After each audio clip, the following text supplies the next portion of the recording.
All right, awesome. Well, we have a lot of great things going on right now as everybody's getting Annetta settled in. Annetta, you can go ahead and say hi to everybody. Hi. Hi.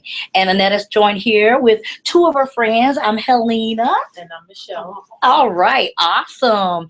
Well, Annetta's excited, and I'm excited. So you're here because we're just going to have a candid talk about lupus. Yes. Annetta's going to share her story and tell us a little bit of her story. You're welcome to chime in the chat area if you like in terms of lupus. We'll be asking some questions also. So again, this is just a candid conversation about lupus, unscripted. We're just going to talk and chat and have some things come out. And Netta's going to tell you what her experience and her battles have been. And we just want to share that information so that folks learn a little bit more about lupus. So Annetta, start us off with a little bit. Just give us you've told me before, but now that we have another audience here, tell us a little bit about your story and your diagnosis.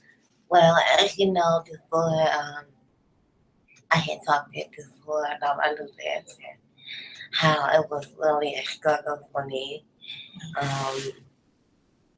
2 months ago, I had got really, really sick. My lupus just took a toll. I got very sick, and it was just it was shocking. It was shocking to everyone. My family, especially my aunt and my uncle. They didn't know like what was going on. Like what? 2 years ago, my legs were amputated. That had never happened. So my And legs, it came out of nowhere. You said just all of a sudden we had to go ahead and who had to make the decision about your legs being amputated? it was both of them, my aunt and my uncle. It was really a struggle for them. I mean, to have your baby legs amputated, I mean, just imagine if that was your child and the doctor comes out and says, now, so her legs have to be amputated. Annetta, what led up to all of this? When were you diagnosed with lupus? I was diagnosed with lupus. January 4th, 2000. I will never forget that day. That day had really changed my life. I will never forget it. The day that really changed my life. I know it changed my parents' life, my aunt and my uncle's life. If it wasn't for them, I don't know where I would be. Um, it was like a lot of things that they want to do, they can't do because they always have to say, well, what about me? Or, how she go, it was just What led up to it? What led up to that day? How were you feeling? What were some of your symptoms? Do you remember? I really don't know, I really, that time, I was just really tired. Really tired, I was just, really tired and Any swelling? Remember any swelling or joint pain? no, that's the thing. I was going back and forth to the doctor and I was making my appointments, like I was, my blood work was okay, so I was, Your blood was okay. So you were going back to the doctor, but you were in pain and tired. But no, they said they didn't see anything in your blood work. No. That looked suspicious. No joint aches. No. And that's a common thing that you hear folks saying, why is it taking so long for me to be diagnosed? Yeah. I remember you telling me one day you remember your knee being swollen like the size of a grapefruit. Do you remember experiencing a lot of pain during that time? Yes, I would experience pain, but I would pop one of my pain pills and be like, okay, got the pain pill. It's nothing, And of course, I would never tell my my parents, you know, my aunt. Because you said the pain pills. I'm just interrupting because you said the pain pills. Oh, God. Just popping pain pills and they didn't do nothing.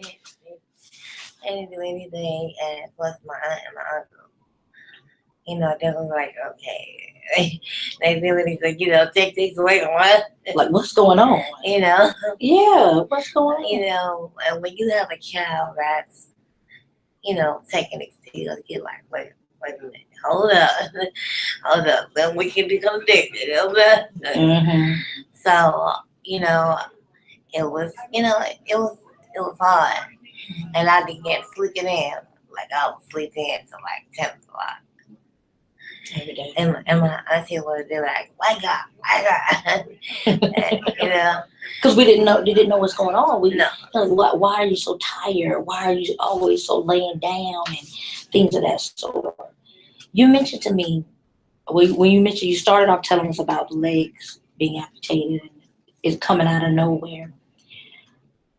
Years before, because this is recently that this happened, years before, what are some of the things that was going on? So first you got diagnosed, lots of pains, adjustment in the family, as you were saying. Were there some things you tried, like tried to do, different doctors, going to school, anything to distract yourself from the pain? Well, I had always wanted to go back to school. I had always wanted to finish, you know, going back. But I realized that I can't, you know, because school accumulates stress. And stress is no good. The stress. I learned that when I was going to school in 2000 and 2002. 2002, okay. You know, you taking all those classes and you trying to keep up with the other kids, you know, and you just can't do it. So, you know, I did finish my degree. I got a little certificate, and I was like, oh, okay, you know, maybe I can get certified and become a medical dealer and clothing. Okay. So you a medical assistant, A medical dealer and clothing. medical coding. Yeah. Uh-huh. And that's something where you can work at home. Mhm. So like it's like, you know, the doctors they have a patient. Like then they say, okay, Annetta, here, this is what you are. And you've always wanted to do that? You've always wanted to have something, or did you make the choice to have something where you work at home because of your illness? So you were trying to do something that would allow you to work at home because of being sick, right? Uh-huh. Okay.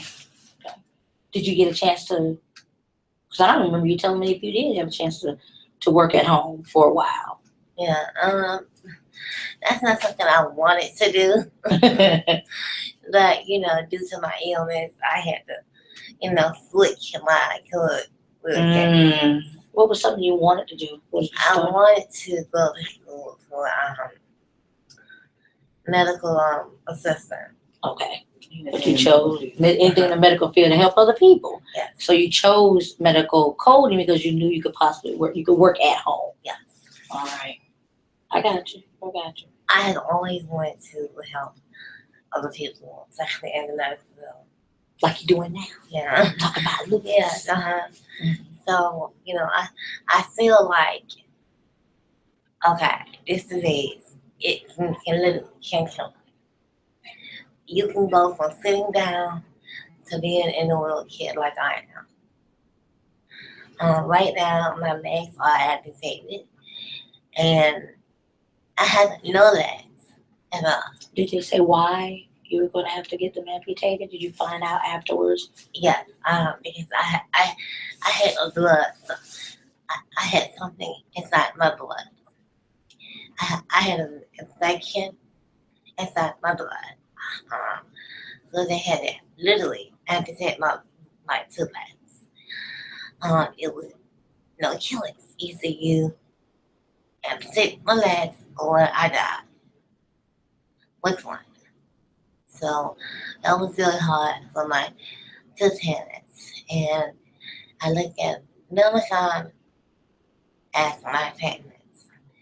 Could you imagine someone coming up to you and telling you that your child, man, so I have some bad news. Either you amputate her legs or she dies. No parent want to hear that. No, no. And so you didn't have to make that decision right then and there, right? Yes, thank God I did. Hmm. Netta, how'd you feel though? You know, you always joking, and I know we're serious here, but because I know you a little bit and know how you like to, how'd you feel when when this happens like this? I'm surprised the Annetta. Everybody don't know the Annetta. The Annetta. Did the Annetta come out saying, "What in the world?" When you found out? I was just shocked. I didn't have the words to say it. Mm, I didn't know at the time what to say. gotcha. And at first it was a shock. It was like, what in the world? When you called me, like you giggling a little bit now. When you called me, you was like, you know what though, Helena? Guess what? I'm still here. Yeah. Annetta, what's your foundation for your smiles and your foundation for every time you're going through something? We're always smiling or being jovial or finding something to joke about. What's your foundation? Because I know folks want to know what in the world keeps you so grounded. Mm. Really, like when I see it, I be like, because I pray to God, Family and praying. and I just be like, okay. Because you just constantly do it. We got some more business coming in. I gotta get vitals on you again. Oh, we gotta get vitals. So You know you're on frequent we're vitals. gonna pause because Annetta's on frequent vitals. Oh. And if we have to come back, we'll come back. So let's just pause for a moment. How about that? All right. What is that? Like a video camera?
Start that back. There we go. Thank you guys for waiting. Most of you who are on probably had a chance to go ahead and take our poll. The poll should have popped up while you were on, and Annetta had her vitals. Went ahead and turned it off to give her a little bit of privacy. I should get her vitals taken. Like you can get any privacy in the hospital, right? Yeah. So I'm going to end the poll, and we'll make sure we ask another poll question in a few. All right, cool beans. Yeah. So that was awesome, though, Annetta. Yeah, Right. yeah, I know. Wait, what is it that we commonly say? Can't get any rest in the hospital. My mom said all the time. I know when I was in the hospital, ooh, can't hardly get any rest. Try to get better. But we were ending on that note before you were doing your vitals, and you were talking about how does it feel having. We were talking about having faith, that foundation, and then she was coming in to do the vitals. But you love sharing and helping folks. And if there's any way you're going to be able to do it, you want to do it, right? Yes. Now, why again? Why? Because I know what people go through. And when you know what a person goes through, it's not just, oh, they making shit up or, or they just good. They just, or they just doing that for money. This disease is real. It's actually real. I did not know that lupus can amputate my legs. I had no idea. And for that to do that to me, I am shocked. I am hurt. Yeah, I am literally hurt. I am angry, I am mad, and I am upset. The reason why is who's gonna push me? Who's gonna take care of me? The thing about that is who's gonna love me? Now I think about all the time. Can I get married or it's just impossible now? I don't know. I don't know. So that's the overwhelming part that comes on. What can I do? And yes. And that's just overwhelming. And it hurts because before I had a little thing. Yeah, let me know what I'm saying. You can go to the mall. Come on, girl. Now it's like if we go to the mall, here, push me. Yeah. It's sad, but it's true. You said, to reiterate what you said, you had no idea that lupus could take your legs. So these years between 2002 and 2016, since this happened 2016 here, you were just getting ready to do all the normal things you want to do, right? Just the best you can. Right.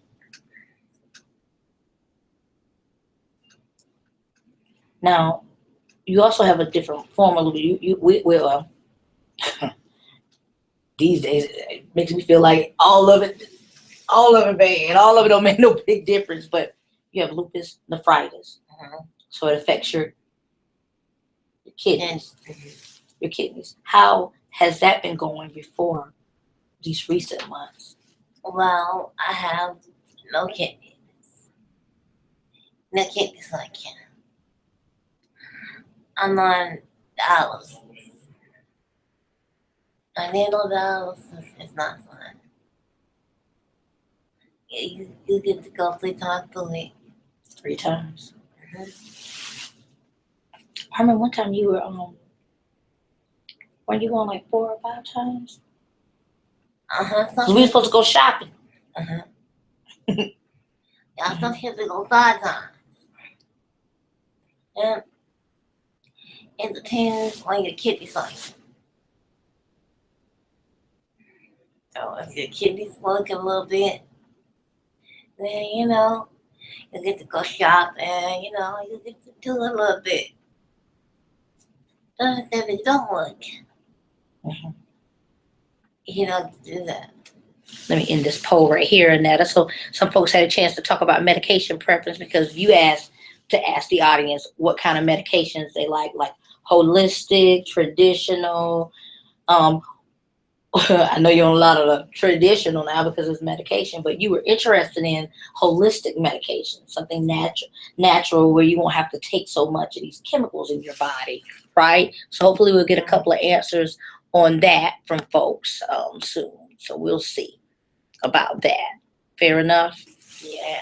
All right, cool. Um, Only because I don't wear you out, I'm gonna make sure you get in the points that you wanted to get in to folks, and some of those folks who may have sent us a couple of questions now, and I'll see that in a moment. Let me ask one question that another person wanted me to ask. How do you feel, you know, like you said, not being able to do the things you want to do, or not feeling like sometimes, am I gonna be loved? I mean, because how old are you, Annetta? 30. 31. 31? Mm-hmm. 31. 31. All of a sudden, in the middle of your life, right here at 31, this disease took away your legs. You want to one day get married, and you don't know now. Someone told me to ask, how do you handle overwhelming doubt? And do you feel like you've ever been depressed enough? No, I shouldn't say enough, but the way they were asking, how do you handle overwhelming doubt? Because I feel like, even though you telling me now, telling us now that, it's upsetting, and but I never see that on you. All I see when you call and we talk is laughing and joking, and where does that come from? It all comes from God giving you faith and,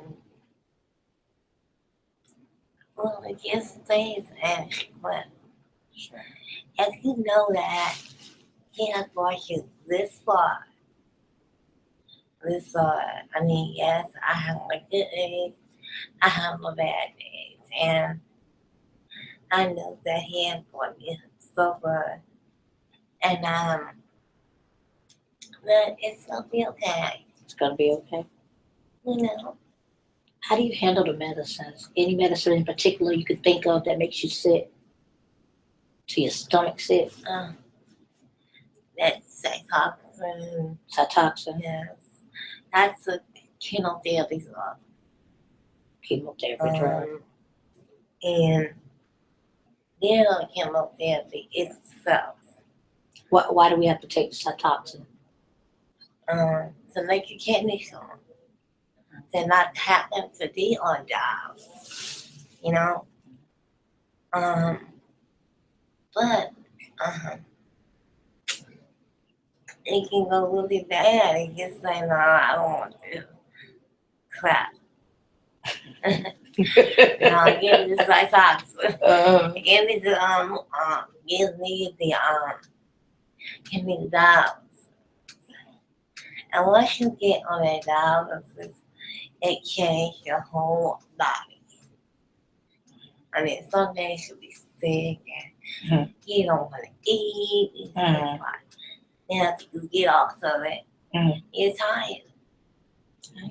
You don't feel like doing anything. All you want to do is go home and go to sleep.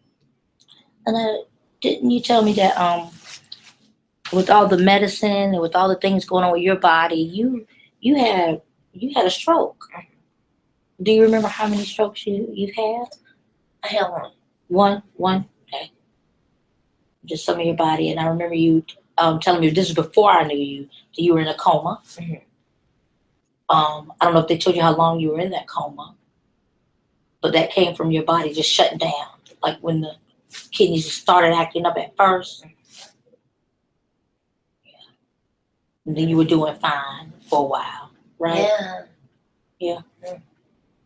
Here comes this out of nowhere. Right. It's called what? Lupus. What's it called? Right. Lupus. Yes. So Yeah. we want to now tell the public and so that this disease, it's real. It's not a game. It's not something I should play with. This is your life. Your life. This is not something that you play with.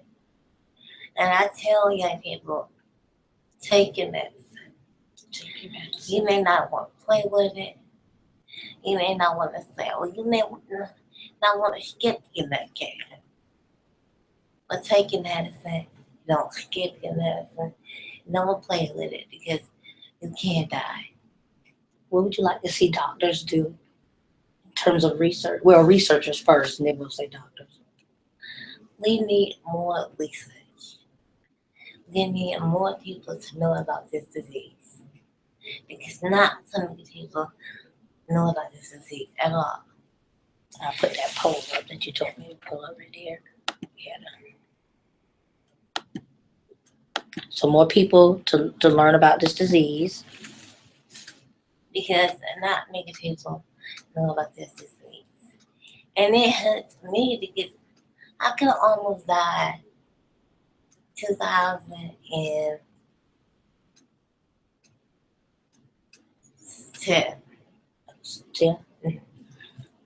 What's this one? Yeah, 16. I could almost literally lost my life. It's not a game. It's nothing to do with it. You know, and I had to learn that for myself. I thought it was a game. I thought, yeah, like, oh, I ain't doing that. You know what? I ain't taking that medicine, but forget it. They gonna do that to make me sick. When I realized when it almost took my life in 2015 and 16, it became real. It became real. In here. Every day I wake up, I think to myself, yeah, this is a pill I got to take. And I can die. I almost died. So I'm going to end this video by saying, please, everyone out there, please, I am begging you, it's on my heart. Lupus is serious. Get well. And please, if you're out there, just know that this disease, it broke me down. It broke me so bad I want to die. This disease is called lupus. Mm-hmm. It will break you. But don't let it break you. Don't let it break you. Bye. All right. All right, you guys. I'm going to go ahead and end the poll. And you can email me questions, and I'll make sure I ask Annetta, and she'll be glad to answer them. And thank y'all for joining us and learning a little bit about lupus from the human side, the real talk, real people, unscripted. All right. Have a great afternoon.